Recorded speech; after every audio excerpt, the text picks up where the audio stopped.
Hello student, আমি Tapas sir. আজকে এই ভিডিওতে তোমাদের ফোর্থ সেমিস্টার সিসিএফ সিস্টেমে তোমাদের DSCC5 পেপারটি আছে। তো তোমাদের এর ফুল সাইজ তোমার দিয়ে দিয়েছি আমি। আজকে এই ভিডিও তোমাদের কিন্তু আমি লাস্ট মিনিট সাজেশান, যেগুলো পরীক্ষায় সব থেকে প্রবল ইম্পর্টেন্ট এবং যেগুলো সাপোর্টিং, তো সেই প্রশ্নগুলো আলোচনা করব আজকে এই ভিডিওতে। সেটা এখনও চ্যানেলটিকে সাবস্ক্রাইব করনি, অবশ্যই চ্যানেলটিকে সাবস্ক্রাইব করে রেখো এরকম ভিডিও সবার আগে পাওয়ার জন্য। আর তোমাদের প্লেলিস্ট করা আছে, সেখানে তোমাদের অনেক প্রশ্নের উত্তর দেওয়া আছে, ফুল সাজেশন আছে। আরও যারা আগে ভিডিওটা দেখোনি তারা অনেক ভিডিও কিন্তু প্লেলিস্টে করে দেওয়া আছে। তো দেখো, তোমাদের প্রথমে দেখো 20 মার্কসের প্রশ্ন দেখো, যেটি এবছর তোমাদের পরীক্ষার জন্য সব থেকে বেশি প্রবল। সেটা হচ্ছে ত্রিশক্তি সংগ্রামের বিবরণ দাও, বা আসতে পারে ত্রিশক্তি সংগ্রামের কারণ ও ফলাফল লেখো। এই প্রশ্নটি এমনই প্রশ্ন তোমাদের কিন্তু এবছর পরীক্ষার সবথেকে বেশি চান্স, হয়তো এরকম হলো প্রশ্নটি কঠিন হয়, তো তাহলে তোমাদের এই প্রশ্নটা কিন্তু 5 মার্কসে আসতে পারে। মনে রাখবে, তোমাদের কিন্তু সবকটা পেপারের মধ্যে তোমাদের কিন্তু CC5টা একটু কঠিন পেপার, ঠিক আছে। নেক্সট দেখো, দক্ষিণ ভারতে গিল্ড ব্যবস্থার কার্যাবলী আলোচনা করো। দেখো 1 এবং 2 দুটি কিন্তু পরীক্ষা আসতে পারে, দুটোই চান্স আছে, ঠিক আছে। এবং অবশ্যই তোমরা কিন্তু এরকম পেতে পারো, একটা 20 মার্কসে, একটা 5 মার্কসে। দুটো প্রশ্নই কিন্তু স্টার মার্ক প্রশ্ন, ফার্স্ট চয়েস সেকেন্ড চয়েস প্রশ্ন, এবং দুটোই কিন্তু পরীক্ষায় আসতে পারে। তোমরা কিন্তু সেভাবেই তোমরা কিন্তু তৈরি করবে। নেক্সট তোমাদের পরের প্রশ্ন দেখো, চোলদের সামুদ্রিক কার্যাবলী বিবরণ দাও, অথবা আসতে পারে রাজেন্দ্র চোলের কৃতিত্ব লেখো, ঠিক আছে।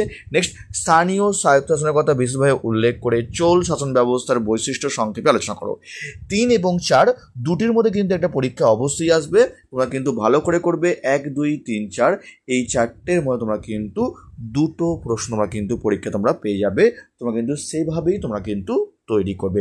বিশাল বিশাল ইম্পর্টেন্ট এই বেস্ট অফ 4, তোমরা কিন্তু সব থেকে আগে তোমরা কিন্তু এই পেপারে এই 4টি প্রশ্ন তোমরা কিন্তু ভালো করে বলবে, কারণ এই 4টি প্রশ্ন সব থেকে প্রবল ইম্পর্টেন্ট তোমাদের এবারের পরীক্ষার জন্য। 4টি প্রশ্ন খুবই ভালো করে পড়ে যাবে একদম, তোমরা কিন্তু মানে বলতে তোমরা কিন্তু একদম খুব ভালো করে পড়ে যাবে, কারণ 4টে প্রশ্ন সেরকমভাবে কিন্তু গুরুত্বপূর্ণ।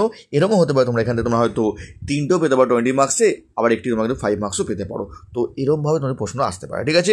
নেক্সট দেখো, পরে ইম্পর্টেন্ট প্রশ্ন দেখো, ভক্তি আন্দোলনের বিভিন্ন বৈশিষ্ট্য লেখো বা প্রেক্ষাপট। আর লাস্ট, পাল শক্তির সম্প্রসারণের দেবপাল ও ধর্মপালের কীর্তি লেখো। 5 এবং 6 পরীক্ষা একটা আসতে পারে। তো এই 6টির মধ্যে কিন্তু 3টে পরীক্ষায় তোমরা কিন্তু পেয়ে যেতেই পারো। তবে হ্যাঁ, অনেক সময় কিন্তু কোনো না কোনো পরীক্ষা কিন্তু টাফ করে, তো সেই জন্য আমাদের কিন্তু কিছু অন্তত সাপোর্টিং করে যাওয়া উচিত। আগে তোমরা এই 6টা খুব ভালো করে পড়বে, 6টা ভালো করে পড়ার পর তারপর তোমরা 3টে সাপোর্টিং করবে, কারণ হয়তো দেখা গেল তোমরা দুটো কমন পেলে 20 মার্কসে, একটা হয়তো তোমরা হয়তো পেলে না, তখন তোমরা কিন্তু সাপোর্টিং প্রশ্ন তোমরা কিন্তু কমন পেয়ে যেতে পারো, ঠিক আছে। এবং সাপোর্টিং প্রশ্ন তোমাদের রাজপুত শক্তির উত্থানের কারণগুলো আলোচনা করো। আদি মধ্যে কৃষি ব্যবস্থা বিবর্তন লেখো।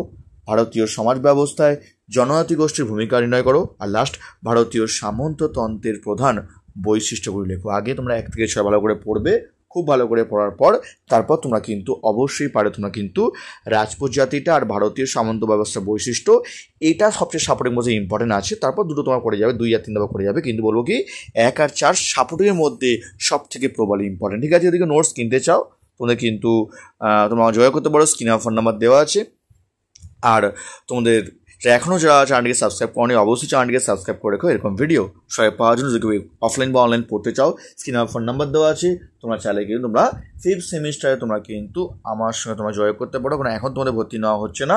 আবার 5th সেমিস্টারে পড়তে চাও 5th সেমিস্টারে, তো তোমাদের কিন্তু ক্লাস স্টার্ট হবে 5th সেমিস্টার, তখন তোমরা জয় করতে পারো আমার সঙ্গে, ঠিক আছে বললাম।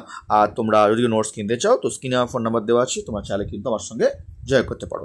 এবার দেখো তোমার মার্কস 5 প্রশ্ন, তোমাদের মার্কস 5 দেখো। তোমাদের প্রথম প্রশ্ন তোমাদের সুলতান মাহমুদ ও মোহাম্মদ ঘুরির ভারত আক্রমণের প্রকৃতির মধ্যে তুমি কিভাবে পার্থক্য করে। 5 মার্কসে প্রবল ইম্পর্টেন্ট প্রশ্ন। নেক্সট, ঐতিহাসিক হিসাবে অলবিরনির ভূমিকা মূল্যায়ন করো, ভেরি ভেরি ইম্পর্টেন্ট প্রশ্ন। নেক্সট, চোলদের আমলে বঙ্গোপসাগরকে চোল সমুদ্রম বলা হতো কেন। 1, 2, 3 প্রশ্ন প্রবল ইম্পর্টেন্ট। নেক্সট দেখো পরে প্রশ্ন দেখো, শিক্ষার বিকাশে নালন্দা মহাবিহারের ভূমিকা লেখো বা কৈবর্তবিদ্যা একটা পরীক্ষা আসতে পারে।